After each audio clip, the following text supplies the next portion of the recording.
In the last Nintendo Direct, we got the announcement that many of us have been waiting for. Nintendo 64 games will finally be playable on the Nintendo Switch. As exciting as that sounds at face value, I also think there's a couple interesting aspects that are flying below the radar. So enough of my rambling, let's get into them. First off, we'll now be able to enjoy some of the greatest multiplayer 64 games in ways that we couldn't in the late 90s with online play. As my life has progressed, most of my best friends now live in entirely different states, but now we can all still get together and enjoy some of the classics as a group. All we gotta do is jump on Discord and we'll be Mario Kart partying like it's 1997. The online play opens up the possibilities of group streaming and even online tournaments, which will be especially exciting if they eventually bring Smash Bros. 64 to the Switch as well. The other game-changing aspect is the rewind feature, which isn't always a good thing in my opinion. I could make a video talking about the horrible nature of this feature and how it feeds into the everybody's a winner mentality. Why persevere, why get good, and why even bothering honing your skills if there is literally zero consequences for your mistakes? Terribly mistimed jump? Just do it again. Miss input? Just do it again. Falling asleep at the wheel? I think you guys get the point. I wish I could rid this feature from my Switch so I wouldn't have to deal with the constant temptation of easily cheapening the challenge.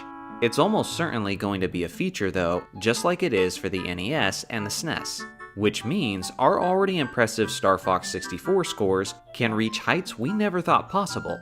We'll be able to beat the near impossible staff ghosts on Mario Kart, and we might finally be able to put up Mario 64 speedruns worthy of professional status. The last thing I want to cover on this video is the games we're getting, the games we should be getting eventually, and the 64 games we are definitely never going to get on the Switch. Nintendo gave us a list of games that will be available on day one, and these are the games listed on the screen. Definitely some of the all-time greats, but there are certainly some missing classics. These are the games that won't be day one releases, but will be making it to the Switch at some point. A few of my favorites that were not listed was Donkey Kong 64, Mario Party 3, and Smash Bros. 64, which again, I really hope makes it to the Switch, especially for the sake of online tournaments.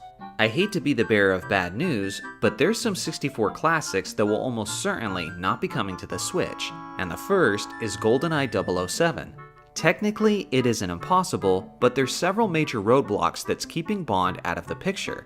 The first is that GoldenEye is a property of Rare Studios, which was purchased by Microsoft in 2002, which means it's probably more likely that you would see GoldenEye remastered on an Xbox console than ported to the Nintendo Switch.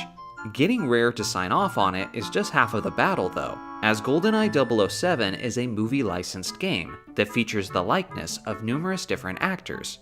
So now you're talking about needing a green light from Rare, from the rights holders of the James Bond movie license, and even from some of the movie's actors. So is it possible?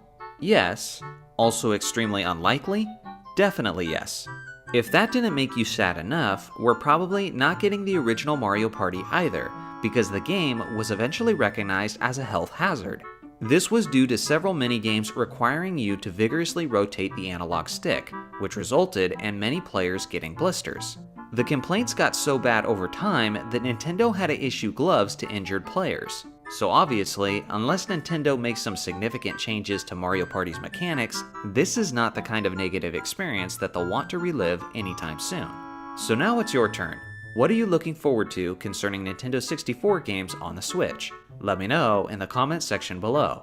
Thanks for watching as always, make sure to like and subscribe for more Nintendo content, and I'll see you guys in the next video.